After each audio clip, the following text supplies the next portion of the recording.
अस्सलाम वालेकुम। पाकिस्तान भर में साल 2023 की बसंत की तैयारियां शुरू हो चुकी हैं। पाकिस्तान भर में पतंगबाजी भी शुरू हो चुकी है और पाकिस्तानी पतंगबाजी और बसंत मनाने के शौकीन अफराद के लिए बहुत बड़ी अपडेट आ रही है। मतलब कि पाकिस्तानी पंजाब हुकूमत की जानिब से भी पाकिस्तान भर में जो बंदा भी पतंगबाजी करता हुआ पकड़ा गया तो उसके खिलाफ बहुत सख्त कार्रवाई हो सकती है। तो अगर आप लोग भी पाकिस्तान भर में साल 2023 की बसंत मनाना चाहते हैं तो इस वीडियो को एंड तक देखें। मुकम्मल आप लोगों को बताते हैं। दूसरी तरफ जो कि पाकिस्तान भर में साल 2023 की बसंत की तारीख में भी बड़ी तब्दीली देखने को मिली है। तो नई तारीख क्या होगी तो वही आप लोगों को बताएंगे।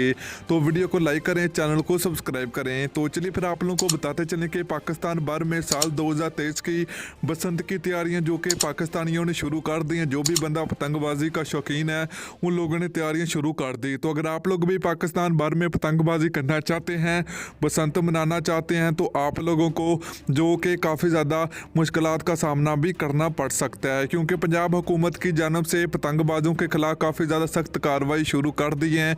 और काफ़ी लोगों को भी पंजाब हुकूमत ने जो कि पंजाब हुकूमत की पुलिस ने काफ़ी लोगों को भी पकड़ा। जो बंदा भी पतंगबाजी फरोश करता है, जो बंदा भी पतंगबाजी उड़ाता हुआ पकड़ा गया तो इसके खिलाफ काफ़ी ज़्यादा कानूनी सख्त कार्रवाई भी की जा सकती है। तो अगर आप लोग भी पाकिस्तान भर में साल 2023 की बसंत की तैयारियां कर रहे हैं तो आप लोग भी जो कि बहुत ज़्यादा मसले में फंस सकते हैं। तो आप लोगों को ध्यान भी रखना होगा। दूसरी तरफ अगर बात करें बसंत की तारीख की तो अभी फ़िलहाल तो पाकिस्तान भर में जो कि बसंत की तारीख में काफ़ी बड़ी तब्दीली तो नहीं देखने को मिलेंगी। कुछ इलाकों में जो कि बसंत की जो तारीख होगी साल 2023 की ये तब्दील हो सकती है। तो तमाम पाकिस्तान के शहरों में नहीं बल्कि 2-3 इलाकों में बसंत की तारीख तब्दील हो सकती है। वीडियो अच्छी लगी तो वीडियो को लाइक और वीडियो को शेयर